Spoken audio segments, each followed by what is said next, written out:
All right, chapter 16. This is the third time I've tried to start it. I'm getting very confused now. He just learned how to hunt, so he got one of the fool birds, which I think is probably grouse is the real name for it, but they just live on the ground and nest on the ground. All right, and now he stood at the end of the long part of the lake and would not be the same again. There had been many first days. First arrow day when he had used thread from his tattered old pieces of windbreaker and some pitch from a stump to put slivers of feathers on dry willow shaft and to make an arrow that could fly correctly. Not accurately, he never really got good at with it, but fly correctly, so that if a rabbit or a fool bird sat in one place long enough, close enough, and he had enough arrows, he could hit it. That brought first rabbit day, when he killed one of the large rabbits with an arrow and skinned it as he had the first bird, cooked it the same to find the meat as good, not as rich as the bird, but still good. And there were strips of fat on the back of the rabbit that cooked into the meat to make it even richer. Excuse me. Now he went back and forth between rabbits and fool birds when he could, filling it with fish in the middle, always hungry. I am always hungry, but I can do it now. I can get food, and I know I can get food, and it makes me more. I know what I can do. He moved closer to the lake to stand on nut brush. There were thick bushes with little stickler pods that held green nuts that he thought he might be able to eat, but they weren't ripe yet. He was out for a fool bird, and they liked to hide in the base of the thick part of the nut brush, back in where the stems were close together and provided cover. In the second clump, he saw a bird, moved close to it, paused when the head feathers came up, and it made a sound like a cricket, a sign of alarm just before it flew. Then moved closer when the feathers went down and the bird relaxed. He did this 4 times, never looking at the bird directly, moving toward it at the angle so that it seemed to be moving off to the side. He had perfected this method after many attempts, and it worked so well that he had actually caught one with his bare hands, until he was standing less than 3 feet from the bird, which was frozen in a hiding attitude in the brush. The bird held for him, and he put the arrow to his bow, one of the feathered arrows, not a fish arrow, and drew a release.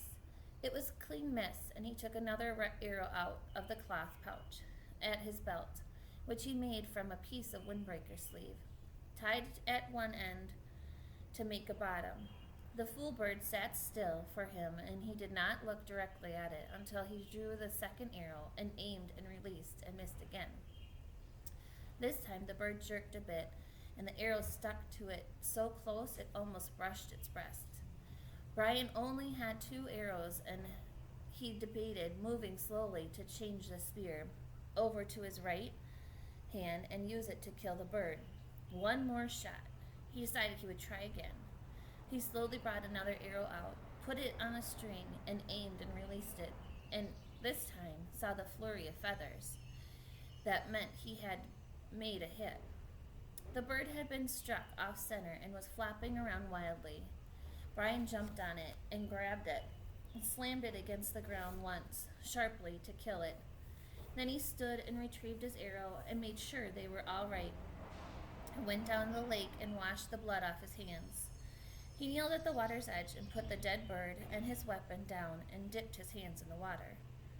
It was very nearly the last act of his life. Later, he would not know why he had started to turn, some smell or sound, a tiny brushing sound, but something caught his ear.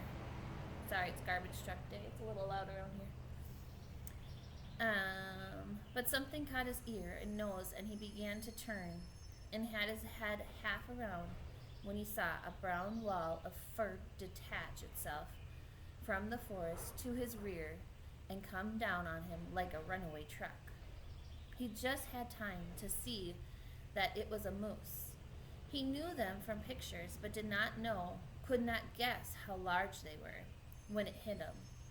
It was a cow, and she had horns, but she took him in the left side of the back with her forehead, took him and threw him onto the water, and then came after him to finish the job. He had another half a second to fill his lungs with air, and she saw him again, using her head to drive him down into the mud of the bottom. Insane, he thought. Just that, the word insane. Mud filled his eyes, his ears. A horn boss of a moose drove him deeper and deeper into the bottom muck, and suddenly it was over, and he felt alone. He sputtered to the surface, sucking air and fighting panic. And when he wiped the mud and water out of his eyes and cleared them, he saw the cow standing sideways to him, not 10 feet away, calmly chewing on a lily pad root. She didn't appear to even see him, or didn't seem to care about him, and Brian turned carefully and began swim crawling out of the water. As soon as he moved, the hair on her back went up, and she charged him again, using her head and front hooves this time, slamming him back and down into the water, on his back this time, and he screamed the air out of his lungs and hammered up on her head with his fists and filled his throat with water, and she left again. Once more he came to the surface, but he was hurt now, hurt inside, hurt in his ribs, and he stayed hunched over, pretended to be dead. She was standing again, eating. Brian studied her out of one eye, looking to the bank with the other, wondering how seriously he had been injured, wondering excuse me, if she would let him go home this time. Insane.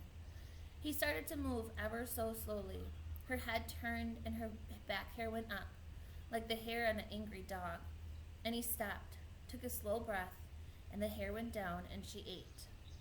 Move. Hair up, stop, hair down, move. Hair up. A half foot at a time, until he was at the edge of the water.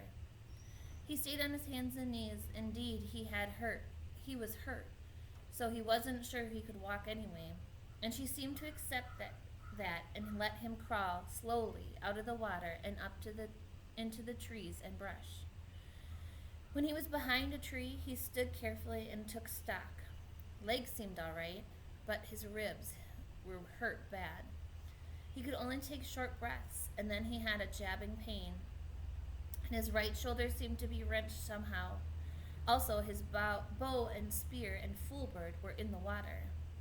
At least he could walk, and he had just about decided to leave everything when the cow moved out of the deeper water and left him, as quickly as she'd come, walking down along the shoreline in the shallow water, with her long legs making sucking sounds when she pulled them free of the mud. Hanging on a pine limb, he watched her go, half expecting her to turn and come back to run him over again. But she kept going, and when she was well gone from sight, he went to the bank and found the bird, then waited out a bit to get his bow and spear. Neither of them was broken, and the arrows, incredibly, were still on his belt in his pouch, although messed up with mud and water. It took him most of an hour to work his way back around the lake. His legs worked well enough, but if he took two or three fast steps, he would begin to breathe deeply, and the pain from his ribs would stop him, and he would have to lean against the tree until he could slow back down to the shallow breathing. She had done more damage than he had originally thought. The insane cow. No sense at all to it. Just madness. When he got to the shelter, he crawled inside and was grateful that the coals were still glowing and that he had thought to get wood first thing in the morning to be ready for the day. Grateful that he had thought to get enough wood for 2 or 3 days at a time. Grateful that he had fish nearby if he needed to eat. Grateful, finally, as he dozed off, and that he was alive. So insane, he thought, letting sleep cover the pain in his chest. Such an insane attack for no reason, and he fell asleep with his mind trying to make the moose have reason. The noise awakened him. A long chapter. The noise awakened him, It was a slow sound, a low roaring sound that came from wind. His eyes snapped open, not because it was loud, but because it was new. He had felt wind in his shelter, felt the rain that came with the wind, and heard thunder many times in the past 47 days. But not this. Not this noise. Low, almost alive, almost from a throat somehow. The sound, the noise was a roar, a far off roar, but coming at him. And when he was finally awake, he sat up in the darkness, grimacing in pain from his ribs. The pain was different now, a tightened pain, and it seemed less, but the sound. So strange, he thought. A mystery sound, a spirit sound, a bad sound. He took some wood and got the fire going again, felt some little comfort and cheer from the flames, but also felt that he should get ready. He did not know how, but he should get ready. The sound was coming for him, and he had to get ready. The sound wanted him. He found the spear and the bow where they were hanging on the pegs of the shelter wall, and brought his weapon to the bed he had made of the pine and boughs. More comfort, but like the comfort of flames, it didn't work with this new threat that he didn't understand yet. Restless threat, he thought, and stood out of the shelter away from the flames to study the sky, but it was too dark. The sound meant something to him, something from his memory, something he had read about, something he had seen on television. Something. Oh, he thought, oh no. It was wind, wind like the sound of a train, with the low belly roar of a train. It was a tornado. That was it. The roar of a train meant bad wind, and it was coming for him. God, he thought, on top of the moose, not this, not this. But it was too late to do anything. In the strange stillness, he looked at the night sky, then turned back into his shelter and was leaning over to get through the door opening when it hit. Later he would think of it and find that it was the same as the moose, just insanity. He was taken in back by some mad force and driven into the shelter on his face, slammed down on the pine branches of his bed. At the same time, the wind tore at the fire and sprayed red coals and sparks in clouds around him. Then it backed out, seemed to hesitate momentarily, and returned with a massive roar, a roar that took his ears and mind and body.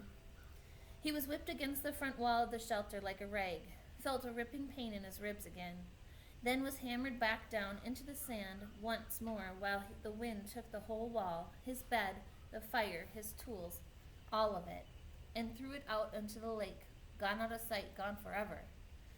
He felt a burning on his neck and reached up to find red coals there. He brushed those off, found more in his pants, brushed those away, and the wind hit again. Heavy gusts, tearing gusts. He heard trees snapping in the forest around the rock, felt his body slipping out and clawed at the rocks to hold himself down. He couldn't think, just held and knew that he was praying, but didn't know what the prayer was. Knew that he wanted to stay and be, and then the wind moved to the lake. Brian heard the great roaring, sucking sound of the water and opened his eyes to see the lake torn by the wind, the water slamming in great waves that went in all ways, fought each other, and then rose in a spout of water going up in the night sky in a wet column of light. It was a beautiful and terrible at the same time. The tornado tore one more time at the shore in the opposite side of the lake. Brian could hear trees being ripped down, and then it was gone as rapidly as it had come. It left nothing but Brian in a pitch dark. He could find nothing of where his fire had been, not a spark, nothing of his shelter, tools or bed, even the body of the fool bird was gone. I am back to nothing, he thought, trying to find things in the dark, back to where I was when I crashed, hurt in the dark just the same. As if to emphasize his thoughts, the mosquitoes, with the fire gone and protective smoke no longer saving him, came back in thick nostril-clogging swarms. All that was left was the hatchet at his belt, still there, But now it began to rain, and in the downpour he could never find anything dry enough to have a fire going. And at last he pulled his battered body back in under the overhang where his bed had been, and wrapped his arms around his ribs. Sleep couldn't come with the insects ripping at him. So he lay the rest of the night slapping mosquitoes and chewing with his mind on the day. The morning had been fat, well, almost fat, and happy, sure of everything, with good weapons and food and the sun in his face and things looking good for the future. And inside one day, just one day, he had been run over by a moose and a tornado, had lost everything, and was back to square one, just like that. A flip of some giant coin, and he was the loser. Coffee break, excuse me. But there is a difference now, he thought. There really is a difference. I might be hit, but I'm not done. When the lights come, I'll start to rebuild. I still have the hatchet, and that's all I had in the first place. Come on, he thought, baring his teeth in the dark. Come on. Is that the best you can do? Is that all you can hit me with, a moose and a tornado? Well, he thought, holding his ribs and smiling and spitting mosquitoes out of his mouth. Well, that won't get the job done. That was the difference now. He had changed in what he was tough. I'm tough where it counts, tough in the head. In the end, right before dawn, a kind of cold snap came down. Something else he knew. This cold snap, the mosquitoes settled back into the damp grass and under leaves, and he could sleep or doze. And the last thought he had in the morning, as he closed his eyes, I hope the tornado hit the moose. When he awakened, the sun was cooking the inside of his mouth and had dried his tongue to leather. He had fallen into a deeper sleep with his mouth open, just as at dawn, and it tasted as if he had been sucking on his foot all night. He rolled out and almost bellowed in pain from his ribs. They were tightened in the night and seemed to pull at his chest when he moved. He slowed his movements and stood slowly, without stretching unduly, and went to the lake for a drink. At the shore he kneeled carefully and with great gentleness and drank and rinsed his mouth. To his right he saw the fish pond was still there, although the willow gate was gone and there were no fish. They'll come back, he thought, as soon as I can spear a bow and get one or two for bait. They'll come back. He turned to look at his shelter, saw that some of the wood from the wall was scattered around the beach, but was still there, and he saw his bow jammed into a driftwood log, broken, but was with the precious string still intact. Not so bad now, not so bad. He looked down at the shoreline for other parts of the wall, and that's when he saw it. Out in the lake, in the short part of the L, something curved and yellow was sticking 6 to 8 inches out of the water. It was bright color, not an earth or natural color, and for a second he could not place it. Then he knew it for what it was. It's the tail of the plane, he said in a loud, half expecting to hear somebody answer him. There it was, sticking up out of the water. The tornado must have flipped the plane around somehow when it hit the lake, changed the position of the plane, and raised the tail. Well, he thought, well, just look at that. At the same moment, a cutting thought hit him. He thought of the pilot, still in the plane, and that brought a shiver and a massive sadness that seemed to settle on him like a weight. And he thought that he should say or do something for the pilot, some words, but he didn't know any right words, the religious words. So he went down to the side of the water and looked at the plane and focused his mind, the way he did when he was hunting for fool birds, and wanted to concentrate. Focused it on the pilot and thoughts. Have rest forever. All right, that's on the chapter. That was a long one.